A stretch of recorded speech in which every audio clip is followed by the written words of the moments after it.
Did government brilliantly manage the financial crisis? Here to answer this question is Vern McKinley, author of Financing Failure. Vern, great to have you on. Thanks for joining us.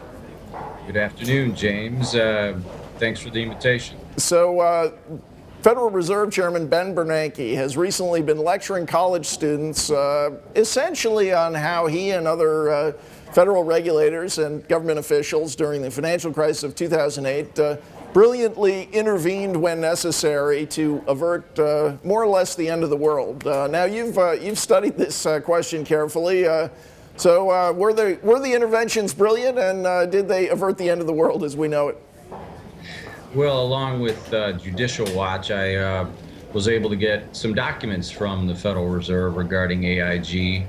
And the first thing is they show kind of a seat of the pants couple days before AIG failure type of hectic pace.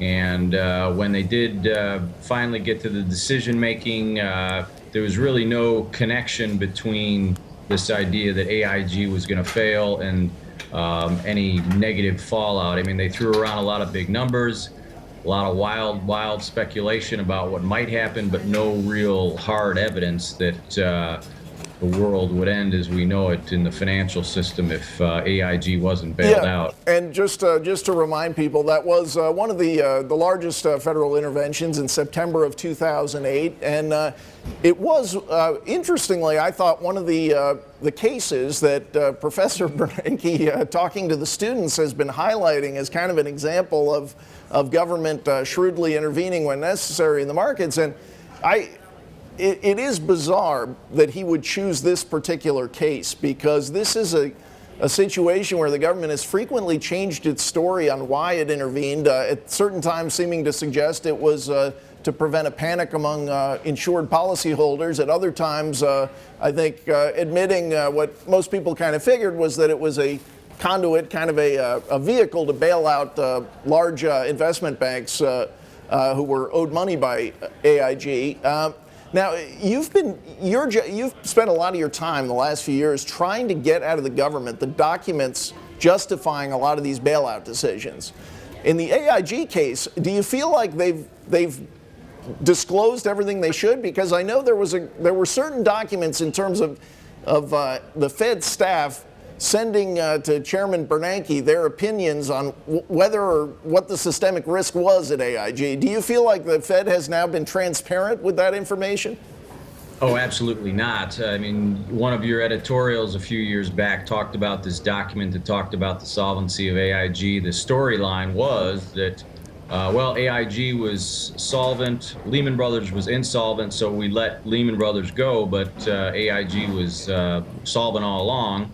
There's a lot of emails that have the heading solvency or a related type of topic, but we can't get at them. They're completely redacted. All the attachments are stripped out, and we fought this all the way through the courts as far as the district court here in D.C., and they just won't release the details of that. I mean, it obviously would be pretty embarrassing if someone internally had detailed how insolvent AIG was, and a lot of the back and forth in the emails we saw said, well, AIG is worse than Lehman. So if AIG is worse than Lehman, you got to wonder why they went ahead and bailed out AIG a couple days after Lehman went under. Yeah, and then this constant issue in 2008 and since then, this issue of systemic risk, federal regulators claiming that there's a systemic risk to the financial system, so they had to intervene in particular cases. Have they ever defined it precisely in AIG? I mean, based on your analysis and digging out what documents that you can, have you ever gotten an answer to what exactly was the systemic risk?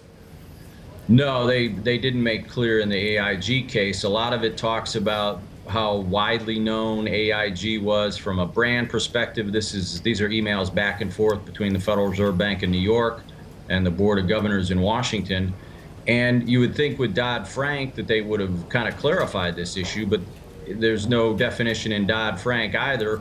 All they did was create this Financial Stability Oversight Council, sometimes people call it FSOC, and they really are struggling with these issues also. And they had a case study here last fall of how this FSOC is going to work.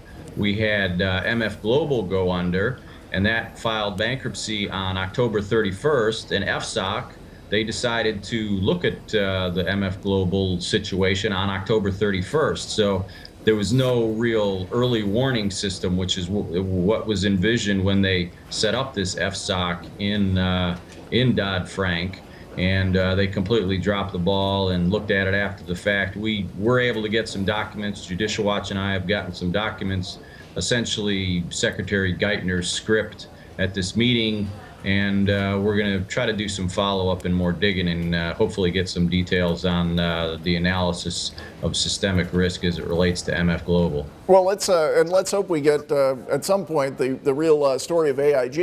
Again, another reason it's kind of interesting that the Federal Reserve Chairman wants to talk about it is that, of course, some of the former owners, Hank Greenberg, the former CEO, are suing, saying this was an illegal seizure, essentially, by the government of the company when it took over AIG and then used it to bail out other banks. So again, interesting. I think that Ben Bernanke wants to talk about AIG as part of the crisis interventions. But I guess despite, I assume that Professor Bernanke will continue to make his case to students and elsewhere. But if people want another view, your book Financing Failure is out. And Vern, appreciate you coming in today to talk to us. Okay, thanks again, James.